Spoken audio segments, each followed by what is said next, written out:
What's up, Thrashers, and welcome back once again to the Thrash Maniac 99 YouTube channel, and I am back for yet another album review for you guys. And this one's a big one, as many of us death metal fans have been looking forward to a new album from this band for 5 years now.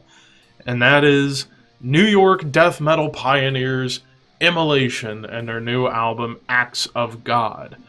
Brief little history lesson of Immolation for all you noobs watching out there. Immolation first formed in 1986 as Rigor Mortis, and then in 1988 changed their name to Immolation. And went through a few different lineups in the beginning before settling on a core lineup leading into their debut album, Dawn of Possession, in 1991. And this is, with this album, Acts of God, this is their 11th studio album. So they've been going for a long time and have been one of the most consistent death metal bands of all time. And they're a little different, well actually way different from most death metal bands that had their stride in the 90s and the 2000s. Immolation's always been about creating an evil atmosphere. Not like evil like in your face like a band like Deicide. This is more of an atmospheric kind of evil vibe, because there's a ton of atmosphere within Immolation's music throughout pretty much all their albums.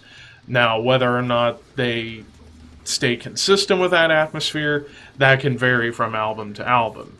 And why don't we talk about this one? So after a little over a minute-long introduction track with Abandoned, it gets right into kind of the title track, An Act of God. Right away, furious blast beats and riffs to get things started on a more intense note. These riffs have these odd atonal lines to them that provide this evil vibe to the track. And then again, atonal lines have been a signature feature of the guitar work within Immolation's entire discography. There are really cool atmospheric guitar parts going on in the background before it transitions into this cool Middle Eastern clean guitar part that I thought was really, really cool. And then into an evil and brutal breakdown we go. Following some cool, like, wailing guitars, we get into a sinister yet melodic lead to bring this track to a close. So right off the bat, you're pretty much getting every ingredient in the recipe book of Immolation. Blast, atmosphere, evilness, breakdowns, and even a little hint of prog. Just a little hint of prog. Then we get into The Age of No Light, dark tremolo riffs and blasts to kind of get things going here, and it kind of carries a little bit of a black metal vibe. And I just love how these riffs just get chaotic, yet they get a little proggy. I mean, some people say it's technical. I mean, I can agree the riffs, a lot of the riffs that Immolation write are technical, but the way they're constructed feel very progressive to me. And then things get cavernous and evil real fast as we head into another melodic lead to carry forth a feeling of hellish nightmares. And the dynamic shifts with the guitars were well executed on this track as Guitars go from being kind of quiet and kind of setting a mood to just building itself up into like really heavy riff territory. Noosa Thorns, which was one of my favorites of the album, starts off rather doomy with a doomy riff, getting us started on a more slower note, which I thought was a nice touch. The drums playing along to kind of feel like a building block to get this track off the ground, and the drums were tastefully well done as far as building up along with that doomy riff. And also some dark melodic guitar parts are being played on top to provide more atmosphere. And then things turn chaotic real quick as suddenly a riff just comes in and punches you right in the fucking jaw. As things get fast, the drums go wild, as they always do for Immolation. More atonal lines on the guitars to keep the evilness going. Some off-time play going on here as well. The song builds itself up quite well throughout, leading into the lead section. And this lead it almost felt a little epic. Like, it just felt like almost like a big evil final battle in a satanic war movie or something, if there even is such a thing. I'm just kind of making shit up as I go. But the lead I felt on this track had a little bit of an epic quality to it, which is not something I usually hear out of Immolation, so I thought this was a really nice touch to bring in a little bit of an epic feel to the evil death metal going on. But then we get into Shed the Light, chunky off-time riff to start it off, and it's a catchy riff too, one of the catchiest riffs of the entire album, and the guitar work on this track really stands out as both Robert and Alex really get to kind of show off each other's chops a little bit on this track, and you get to hear what kind of players there really are.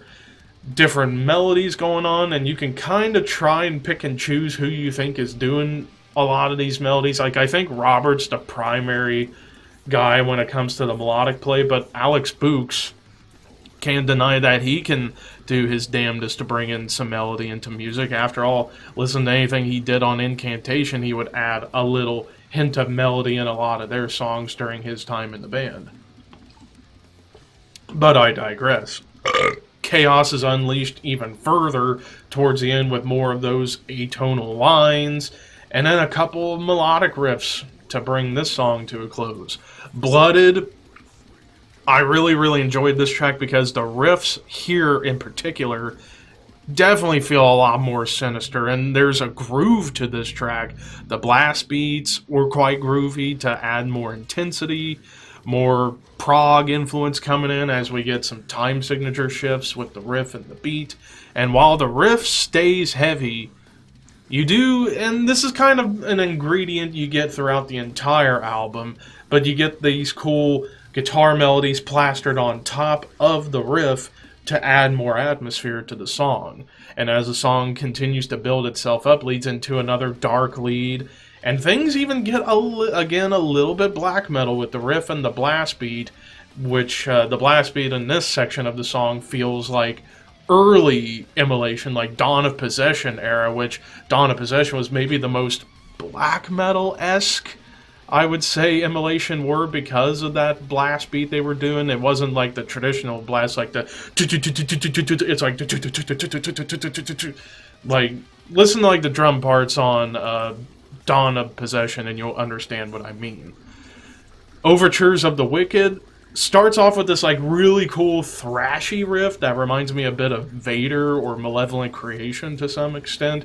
Afterwards you get more of the 3/4 time signature riffs and beats to keep more of the progressive vibe going. Then it turns slow, doomy, and chunky with the breakdown as it leads into yet another awesome lead section with more melody on top to add more to the darkness. Immoral Stain, evil clean guitars return for the first time since the opening track, and again providing a dark atmosphere to get things going. And then suddenly it gets heavy and nasty with some more badass riffing that this time around some of these riffs remind me of like a more mid-tempo Morbid Angel track. More atonal playing going on as the song does settle into a bit of a catchy groove. Groovy blast beats and riffs come in about halfway through that kind of remind me a bit of Decapitated in their early days. And the lead section returns once again, more darkness, more melody, despite the chaos surrounding it. Incineration Possession, now this is probably one of the best songs of the album, dare I say maybe the best song of the album. I don't know, this and Apostle are kind of in like competition for best song of the album for me. But with Incineration Possession, an atonal riff to start things off as it builds itself up with more of that atmosphere before switching gears to unleash a dark cauldron of riffs and beats. These riffs are among some of the best on the album up to this point. We even get two separate lead sections where you can hear what Robert and Alex have to offer. And during the second lead and going forward, the song gets extra intense with the riff work and blast beats. Broken Prey, beginning with more of those atonal lines, but with a groove attached. And as the song progresses, the shifts going from evil grooves to proggy darkness with the time signature shifts going on towards the end, well done as well. The lead on this track carries an extra. I mean, I know all the leads have melody and evilness to it, but this one had a little extra dose of evil just piled on top of a giant pizza of evil, I guess, if I'm using a food analogy.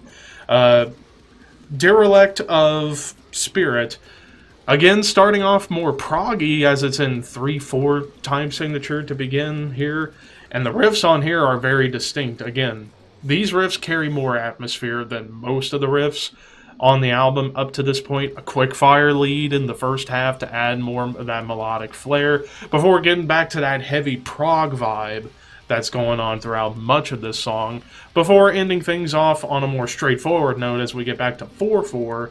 Things get chunky and nasty once again with the breakdown. More melodic guitars appear on top of those riffs throughout the ending sequence. When Halos Burn, brutal riffs and blasts to begin things here. Some pinch harmonics coming in as well on the guitars, which I think this is the only song where you really hear pinch harmonics going on. More of that black metal vibe appears from time to time with the tremolo riffing and the blasts. And then it goes into another chunky and nasty breakdown to kind of break up the chaos a little bit. And while the lead is going on, it gets back a little bit to that black metal vibe from a couple of tracks earlier. Let the Darkness In, more mid-tempo to kind of get things going here with a awesome riff with more melodic play on top.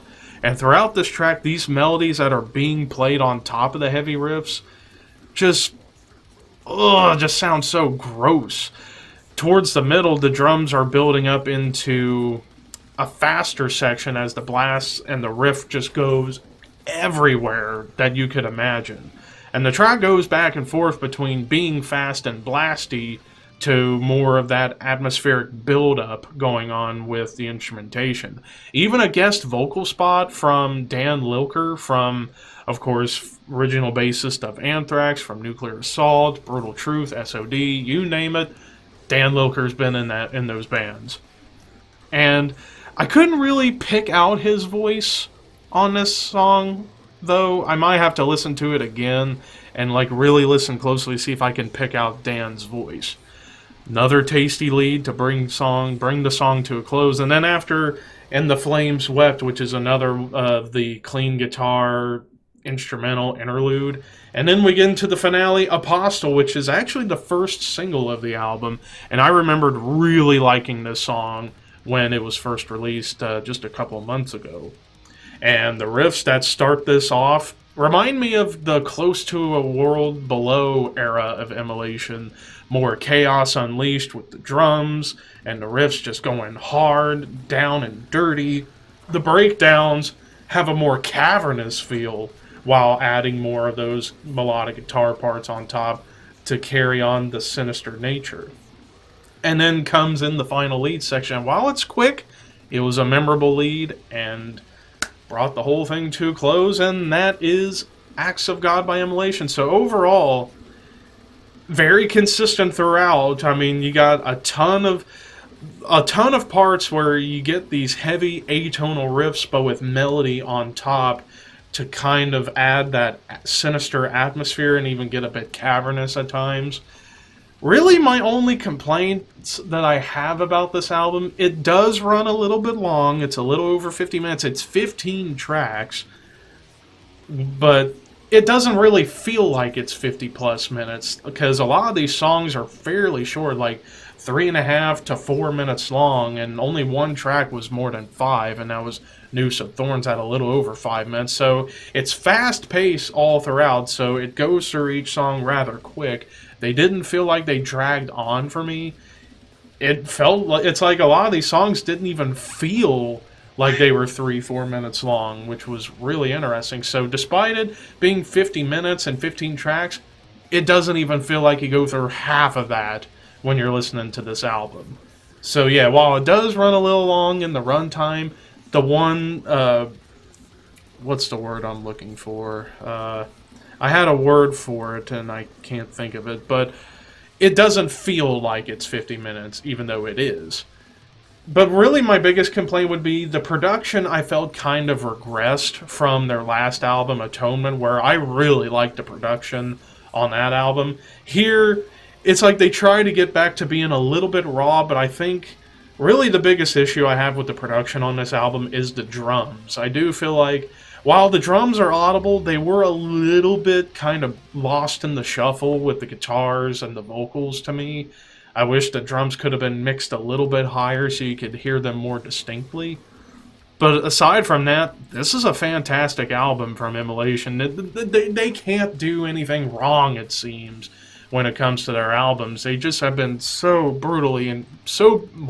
I almost said inconsistent. I caught myself. Brutally consistent. But I will say, I don't think this album's better than Atonement. I do think it's a great album. I give it a 9 out of 10. It's not my favorite of the years so far, but who knows? Maybe with more listens, it will actually go up in the score. But I will say the benefit of... That was the word I was looking for. So while, 50 plus minutes, the benefit of it, it doesn't feel like it's 50 minutes because every song, for the most part, is really fast paced and makes it feel like you only go through half the time as you're listening to it. So another great offering from one of the masters of death metal with Immolation. But what did you guys think of Acts of God by Immolation? Let me know in the comments section below. Not sure what I'm going to review tomorrow, but be on the lookout for that. I also do need to record the band versus band videos very soon. Keep on the lookout for those videos coming next week. But until then, horns high, and I will see you in the next one.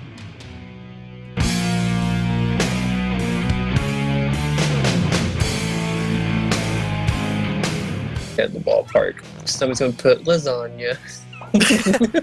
I took a tomato. Okay, yeah, it's Levi. It's Levi. Damn it. I'm done. Could I? I want to know what he got for this one. Alright, Seth, let's go Tomato Town. I would like a single slice of your greatest tomatoes I in would the like park. your finest tomato, please. Calm down, Seth. Who hasn't voted? Somebody vote. No, it's Levi. five is Levi's the one that has some Five votes. is the majority. Yeah. Oh my my. lord. That's breathe. Oh. Tomato. I would be really interested to see these prompts. Yeah, like Officer, literally... please escort me out of the ballpark. I just wanted to eat my tomato.